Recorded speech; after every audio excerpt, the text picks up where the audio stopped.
Om Swastiastu, Assalamualaikum warahmatullahi wabarakatuh. Salam, Namo Buddhaya, salam sejahtera untuk kita semua. Perkenalkan, nama saya Ide Bagus Gedeka Putrawan. Saya bertugas sebagai Kepala Sekolah di SD Negeri 2 Seraya Barat, Kecamatan Karangasem, Kabupaten Karangasem, Provinsi Bali. Saya bertugas sebagai Kepala Sekolah kurang lebih baru sekitar 2 bulan. Selain menjalankan tugas sebagai Kepala Sekolah, saya juga ikut berpartisipasi aktif dalam kegiatan Guru Pamong PPG dalam jabatan, pendamping guru penggerak Angkatan 1, fasilitator guru penggerak Angkatan 8, dan narasumber sekolah penggerak untuk materi fasilitasi. Di mana tugas tambahan yang saya sampaikan tersebut berkaitan erat dengan praktik baik implementasi gagasan Merdeka Belajar dalam memimpin dan mendampingi praktik pembelajaran berdiferensiasi. Sekolah tempat saya bertugas saat ini berada pada status implementasi kurikulum Merdeka jalur mandiri belajar. Itu berarti semestinya guru-guru telah mempelajari materi tentang IKM secara mandiri pada platform Merdeka Mengajar. Nah, untuk memastikan progres guru dalam mempelajari materi di PMM, saya melakukan asesmen diagnosis dengan memberikan kuesioner dengan Google Form. Berikut rekapitulasi jawaban guru yang ada pada Google Form. Kesimpulan yang didapatkan dari hasil analisis kuesioner tersebut bahwa yang pertama, sebagian besar guru belum mempelajari materi tentang IKM pada platform Merdeka Mengajar. Yang kedua, sebagian besar guru belum pernah mengikuti pelatihan dengan tema kurikulum Merdeka. Dua hal tersebut mengindikasikan bahwa tentunya pemahaman guru terhadap kurikulum Merdeka pastinya masih kurang. Berdasarkan kesimpulan tersebut dan dilanjutkan dengan proses wawancara dengan rekan-rekan guru, didapatkan dua tantangan terbesar yang dihadapi oleh pihak sekolah. Yang pertama, bahwa guru kelas 1 dan guru kelas 4 belum memahami esensi tentang kurikulum Merdeka. Nah, ketika teori belum dipahami dengan baik, lalu bagaimana guru bisa mengimplementasikan pembelajaran berdiferensiasi dengan baik di kelas? Masalah kedua yang dihadapi, yaitu guru kelas yang belum mengimplementasikan kurikulum Merdeka, yaitu guru kelas 2, 3, 5, dan 6, tidak merasa berkewajiban untuk segera mempelajari materi tentang kurikulum Merdeka. Saya berpikir keras bagaimana alternatif solusi yang bisa saya ambil untuk menjawab tantangan tersebut. Saya berdiskusi dengan rekan-rekan pendamping guru penggerak, rekan-rekan fasilitator guru penggerak, serta rekan-rekan yang sudah mengimplementasikan kurikulum Merdeka di program sekolah penggerak. Akhirnya saya memutuskan untuk mencoba beberapa strategi yang bisa saya lakukan dalam jangka waktu pendek. Yang pertama, saya memutuskan untuk melakukan diseminasi tentang materi kurikulum Merdeka pada guru-guru di sekolah, serta saya juga berbagi praktek baik tentang implementasi kurikulum Merdeka yang sudah pernah saya lakukan ketika masih menjadi guru. Yang kedua, saya melakukan pendampingan pada guru untuk melakukan asesmen diagnosis untuk mengetahui keadaan ekonomi orang tua, daya dukung perangkat mereka di rumah, dan yang ketiga, profil belajar siswa, yaitu gaya belajar, hobi, dan minatnya. Asesmen diagnosis menggunakan dua cara. Yang pertama dengan menggunakan Google Form, yang kedua dengan menggunakan teknik wawancara secara langsung pada orang tua dan pada siswa. Yang ketiga, saya melakukan pendampingan kepada guru tentang bagaimana strategi untuk memasukkan pembelajaran berdiferensiasi ke dalam modul ajar. Yang keempat, setelah berhasil membuat modul ajar, saya melakukan supervisi dengan mendampingi guru ketika melakukan praktik pembelajaran di kelas. Materi yang diajarkan adalah bagian-bagian tumbuhan serta fungsinya. Diferensiasi yang dilakukan ada 3. Yang pertama, diferensiasi konten, di mana guru menyediakan bahan ajar berupa video, buku, gambar, dan kegiatan pengamatan lingkungan.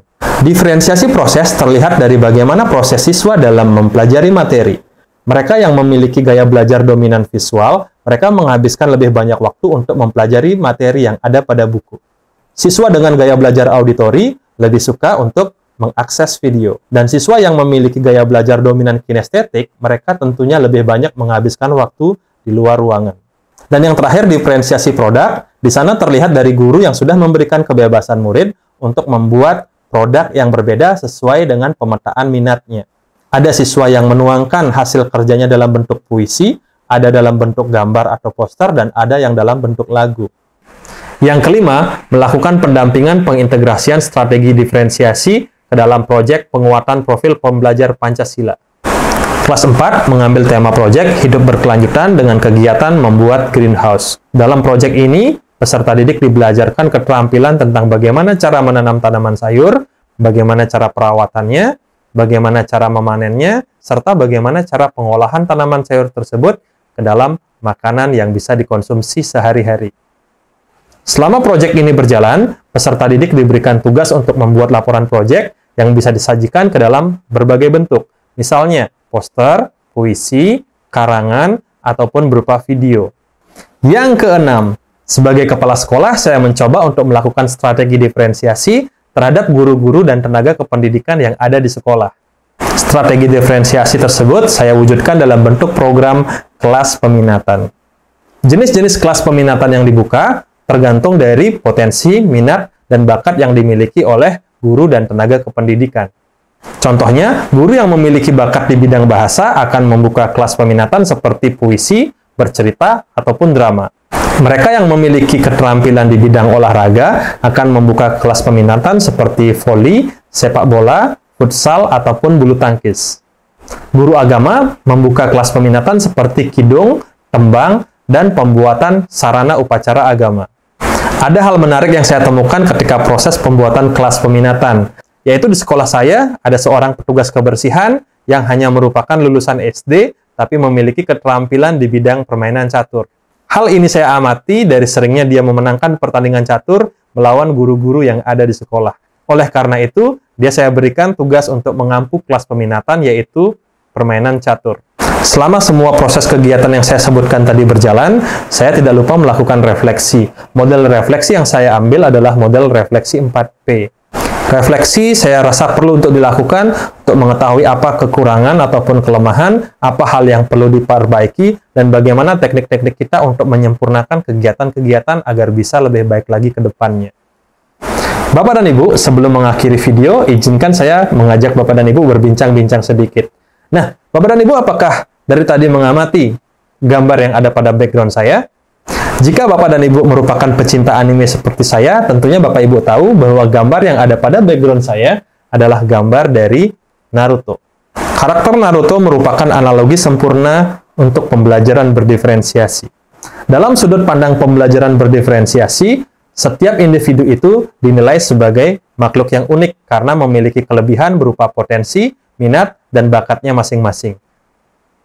Lalu apa korelasinya dengan tokoh Naruto? Nah, Bapak dan Ibu, Naruto merupakan seorang anak yang memiliki Kyuubi atau biju di dalam tubuhnya. Naruto memiliki guru yang bernama Jiraiya yang menuntunnya untuk menemukan, menguasai, dan menggunakan kekuatan Kyuubi untuk kepentingan hal yang baik.